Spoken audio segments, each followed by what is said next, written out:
Ernest L. Blumenschein was one of the best known of the Taos painters.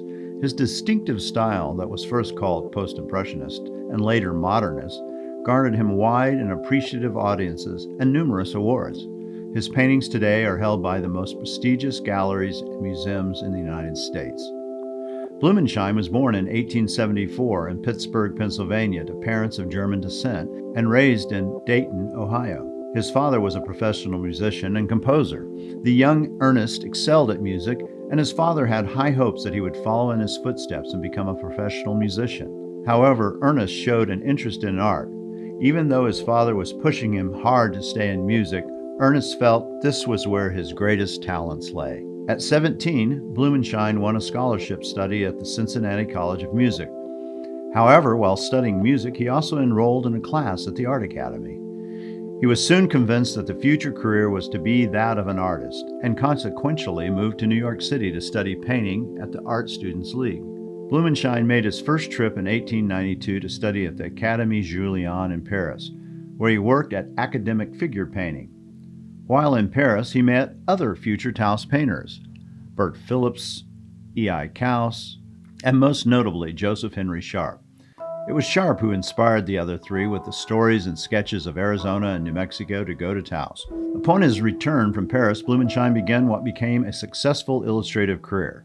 He worked for magazines such as Century, Harper's, Schreiber's, and McClure's. In 1898, Blumenschein encouraged Bert Phillips to accompany him to the Southwest, which they did by covered wagon. Crossing in northern New Mexico in early September, they encountered roads that had been all but destroyed by summer storms. After fighting their way up one particular steep and muddy road, one of the wagon wheels broke. They needed a blacksmith, and the nearest town was Taos. After a coin toss, Phillips stayed with the crippled wagon, and Blumenschein sat out on horseback with the wagon wheel.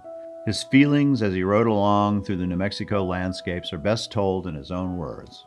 No artist has ever recorded the New Mexico I was seeing. No writer has ever written down the smell or the air or the feel of the morning sky. I was receiving the first great, unforgettable inspiration of my life. Blumenschein was only 24 years old at that time. Phillips was inspired by the surroundings as Blumenschein, and it was he who stayed on in Taos. Blumenschein left after 3 months and went back to Paris for further study. Back in New York, Blumenschein illustrated several books, including Jack London's first book, Love of Life, in 1904.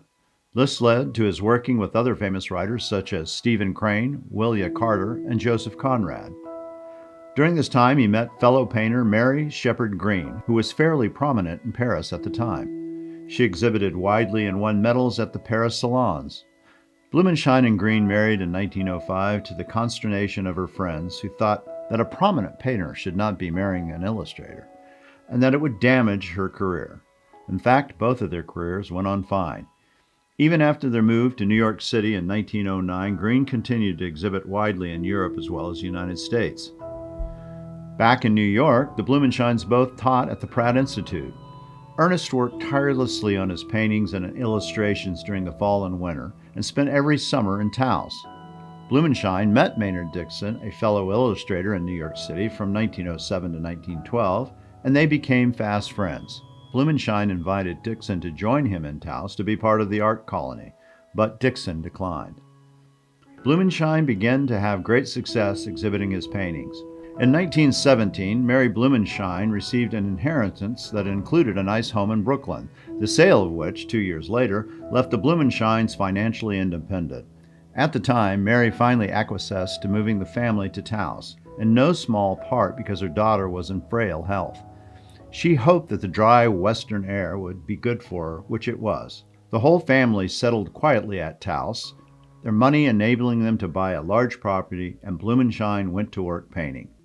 Blumenschein became known for his images of Taos Pueblo life, Indian dances, and the surrounding northern New Mexico landscape. Blumenschein remained in Taos for the rest of his life, though at one point he began to spend winters in Albuquerque, where it wasn't so cold. Even when he was 80 years old, he still labored as diligently over his canvases as he ever did. He died in 1960. In 1966, the Blumenschein House was designated a National Historic Landmark.